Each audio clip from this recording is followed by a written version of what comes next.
Fala, moçada! Este é o módulo 5 da nossa disciplina Algoritmos e Estrutura de Dados 1 da Universidade Federal de São João del Rei, no campus Alto Paraupeba. Neste módulo, nós vamos tratar da repetição com while. Vamos tratar também do comando break e continue, while com else e de laços infinitos. Vamos para a repetição com while. Veja a seguinte estrutura. Nós temos o comando while, uma condição na frente, e aqui um conjunto de comandos que vêm identados a partir da margem esquerda. O comando while, ele repete essa sequência de comandos enquanto essa condição for verdadeira. Aqui nós temos um exemplo bem simples. Nós temos a variável a, que recebe o valor 0. Enquanto a variável a for menor que 10, ele vai repetir essas linhas de código. São as linhas de código que estão identadas, ou seja, as linhas de código que fazem parte do while. Ele imprime o valor de a e acrescenta 1 no valor de a. Verifica de novo, o a passa a ser 1 na segunda vez que vai executar. 1 continua sendo menor que 10. Ele executa novamente. Vai executando e imprimindo o valor de a enquanto for menor que 10. No final, ele simplesmente escreve fim. Vamos ver o código executando. Aqui está o código já digitado. Resultado da execução é 0, 1, 2, 3, 4, 5, 6, 7, 8, 9, fim. Vejam, importante no while, essa condição controla a execução dessas linhas de código. Se essa condição for verdadeira, essas linhas de código que estão dentro do while vão ser executados. Se a condição for falsa, o while para e executa a próxima linha. Nesse caso, a próxima linha depois do while simplesmente imprime fim na tela. Esse segundo exemplo é parecido. Nós temos a variável a, que é igual a 0. Eu peço para o usuário digitar o seu nome e eu executo o while 5 vezes, ou seja, enquanto a for menor que 5. Nessa execução, eu imprimo o valor do nome e acrescento 1 no valor de a. Então, a primeira vez, a é igual a 0, imprime o nome, depois para a igual a 1, 2 e assim sucessivamente. Vamos executar no Visual Studio Code. Aqui está o código já digitado. Vamos executar. Pede o meu nome, escrevi meu nome, Rony, aparece 5 vezes. Notem que a variável a é utilizada na condição para controlar o número de repetições. A variável nome só recebe o nome que o usuário vai informar.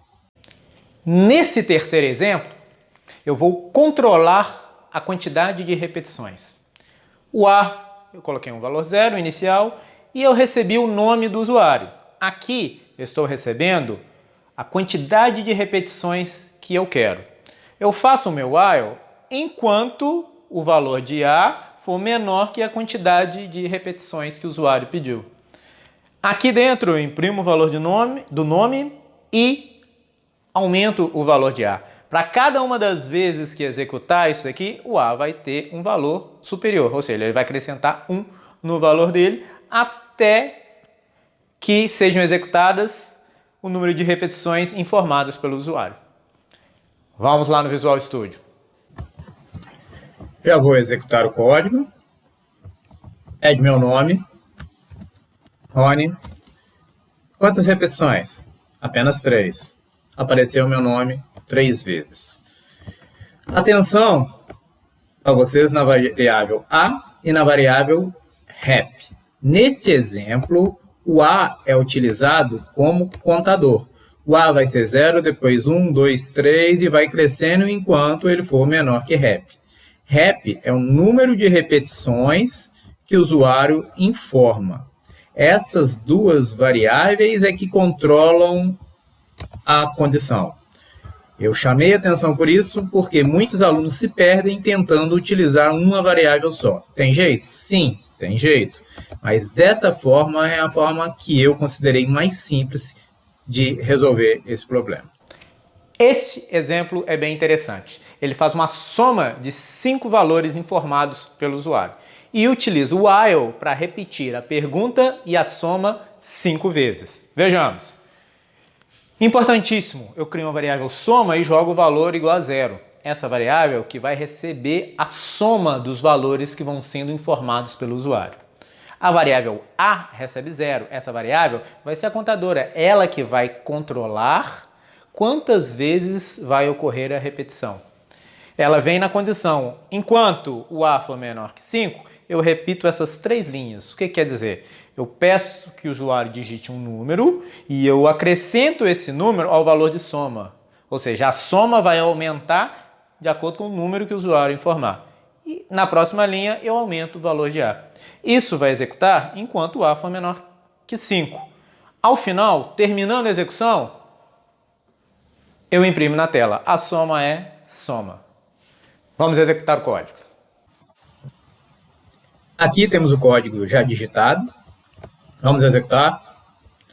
Digite o número. 1, 2, 3, 4, 5. Aparece a soma no final. Notem que aqui eu especifiquei que serão 5 números que serão somados. Obviamente que você pode colocar quantos números você quiser. Inclusive, pode perguntar ao usuário quantos números serão somados. Aí o usuário informa e você coloca a informação aqui, nesse ponto.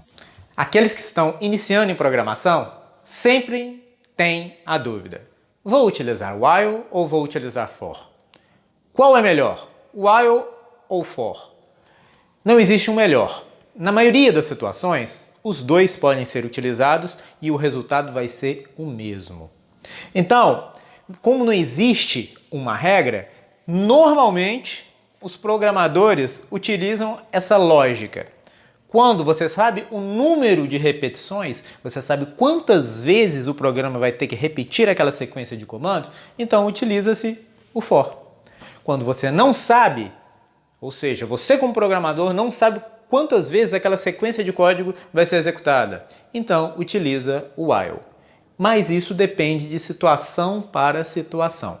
E cabe a você, programador, definir qual é melhor para você, de acordo com a sua lógica de programação. Comando break e continue.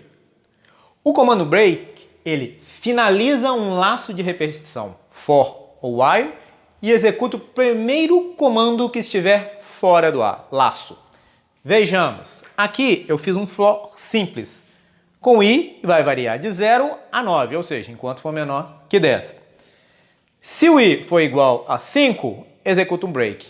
Ou seja, i vai ser igual a 0, executa e aparece o valor de i. I igual a 1, 2, 3. Quando o i for igual a 5, executa o break. Executando o break, vai finalizar o laço de repetição e executar a próxima linha que está depois do for. Vai imprimir a palavra free. Aqui nós temos a execução. O i vai ser igual a 0, vai imprimir 0, 1, 2, 3, 4. Quando o i for igual a 5, vai executar o if. O i igual a 5, break. Então ele vem para a próxima linha e executa o fim. Vamos ver a execução para ver como é que fica isso. Vou executar. Apareceu 0, 1, 2, 3, 4.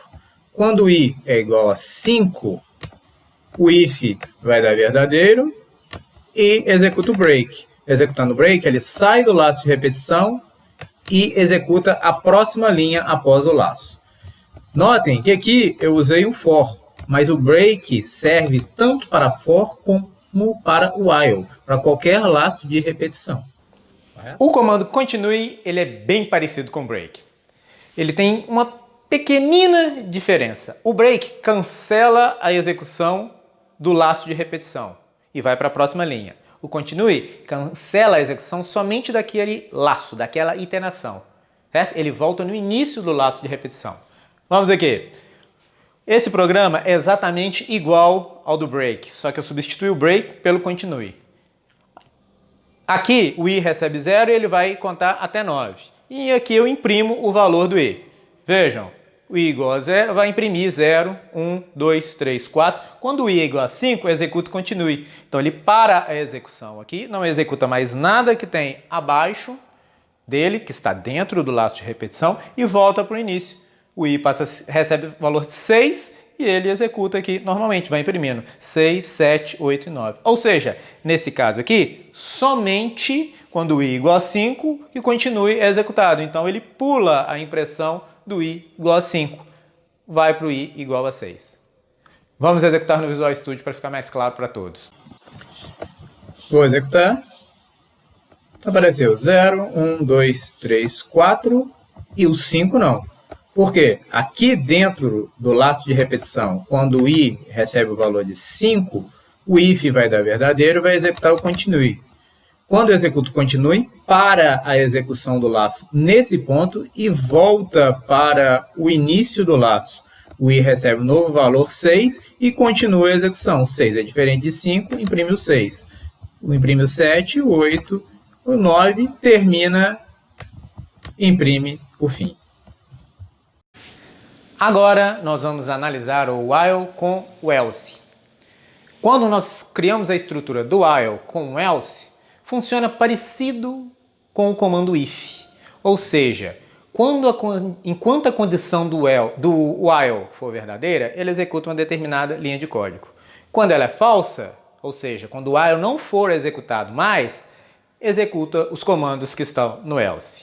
Com um detalhe: se dentro do while for executado o break, o else não é executado. Vamos a um exemplo. Aqui eu tenho o while e os comandos que são executados dentro dele. Isso vai executar enquanto a condição for verdadeira. Quando a condição for falsa, ele executa o else uma única vez. Nesse exemplo, fica simples. Só que este exemplo é formado por um código um pouco extenso. 2 slides. Vou explicar melhor no Visual Studio, onde vocês vão poder ver o código todo. Aqui nós temos o código já digitado. Esse código gera um número aleatório e oferece 3 chances para o usuário tentar adivinhar esse número. Vamos executar para vocês entenderem a lógica. Adivinha o número, você tem 3 chances. O usuário digita o primeiro número, vou digitar 1. Ele não acertou, então pede para ele adivinhar de novo. Ele tem 2 chances. Vou digitar 1 de novo, que eu quero errar. Adivinha o número, você tem 1 chance. Vou digitar 1 de novo, porque eu quero errar. Apareceu, o número correto era 3, fim de programa. Como que esse programa foi feito? Primeiro, na primeira linha de código, eu importei o pacote Random. Esse pacote Random, ou seja, a biblioteca Random, possui uma funçãozinha chamada RandInt, que quando você passa 2 parâmetros, ele gera um número aleatório entre o valor inicial, que no caso eu coloquei 1, e o valor final, que no caso eu coloquei 3. Esse número aleatório foi jogado para dentro da variável rand. Aqui eu criei uma variável chamada cont e eu já joguei o valor 3. Por quê? Essa variável vai controlar o número de repetições. Iniciei o while. Enquanto o while vai executar enquanto o cont for maior que 0. Então, essas linhas vão executar enquanto essa condição for verdadeira, cont maior que 0. E aqui dentro dessas linhas no while, eu peço para o usuário adivinhar um número e falo que ele tem cont chances. Por quê? Cont vai ser 3 para falar que ele tem 3 chances, depois 2 para falar que tem 2 e 1 para falar que ele só tem 1 chance. O usuário digitou um número, esse número vai para dentro de n. Cont recebe menos 1, ou seja, eu decremento o valor de cont e analiso. Se o número que o usuário digitou for igual a rand, ou seja, o número gerado aleatoriamente, eu imprimo na tela parabéns e dou um break. Notem, quando eu imprimo parabéns e dou um break, essa linha de código não vai ser executada, que é a linha de código do else. Se o usuário digitar 3 números e não conseguir acertar, essa condição vai ser falsa. Quando a condição é falsa, aí o else é executado. Vejam, vai executar, o número correto era e aparece. O print fim, ele está no final do programa, ele não faz parte da estrutura desse while else. Então, o fim ele é executado de qualquer forma. Eu vou executar mais uma vez e dessa vez eu vou acertar o número. Tente adivinhar o número. Coloquei número, vou colocar o número 1, errei, vou colocar o 2, errei, só pode ser o 3. Parabéns, você acertou. Quando o N3 foi igual ao número gerado aleatoriamente, 3, essa condição foi verdadeira, apareceu, parabéns, você acertou, executou o break, o else não executou e apareceu o fim. Na minha primeira execução, eu errei as 3 tentativas, a condição foi falsa, porque o count chegou a 0, então a condição foi falsa. O else foi executado, então apareceu as linhas que estão dentro do else. O número correto era, apareceu um número gerado aleatoriamente. Laço infinito. O próprio nome já diz. É um laço de repetição que não tem fim. Entretanto, o programador tem que tomar o cuidado de colocar dentro do laço um comando break, que vai indicar o momento de parada do laço. Como que é feito o laço infinito? No Python, nós utilizamos o comando while e colocamos true na frente. O que quer dizer isso? Normalmente o while vem com uma condição que vai ser true ou false. No laço infinito, fixa o true aqui, ou seja, sempre vai executar os comandos que estão no while. Aqui dentro vai ter um comando break para sair do laço de repetição. Vejamos esse exemplo. Aqui foi criado um comando de repetição, um laço infinito, que repete essas 3 linhas de código aqui. Na primeira, pede o raio de uma esfera. Na segunda, tem um comando if que verifica se dentro da variável raio o usuário só digitou números, não digitou nenhum caractere diferente a não ser números, nem letras, nem espaços, nem símbolos. Então, raio.isDigit, se isso for verdadeiro, ou seja, se ele digitou só número, executa o break, sai do laço de repetição, converte raio para float, calcula o volume da esfera e exibe o volume. Se o usuário digitar algo que seja diferente de número, o if vai dar falso, o break não é executado, volta e pede novamente o volume, o raio da esfera. E executa isso daqui infinitas vezes enquanto o usuário não digitar só números. Vamos ao Visual Studio para ver esse código funcionando. Temos aqui o código digitado. Vou executar. Qual o volume da esfera? A. Ele repetiu a pergunta, qual o raio da esfera? Por quê? Eu coloquei dentro de um laço infinito, coloquei while true, eu coloquei a pergunta que pede para o usuário o raio da esfera. Só vai executar o break, ou seja, só vai sair desse laço infinito aqui, se o usuário digitar só números. Então, se eu digitar aqui S, ele vai executando enquanto eu não digitar só números. Agora eu vou digitar 10. Digitou 10, raio isDigit vai dar true. Se vai dar true, executa o break. Ele calcula o volume da esfera e exibe na tela. Ele calculou e exibiu aqui o volume da esfera. E chegamos ao fim do módulo 5. Com os laços de repetição for e while, a programação fica um pouco mais complicada. Então é muito importante que vocês pratiquem. A prática começa com os exemplos, igual eu pedi nos vídeos anteriores. Vocês devem digitar todos os exemplos e a prática vai até a lista de exercícios. Tentem fazer todos os exercícios. Se não conseguiu fazer, como sempre eu digo, pede ajuda. mas só passa para o próximo exercício se você conseguir fazer o exercício do início até o final sem ajuda nenhuma. Muito obrigado e até um próximo vídeo.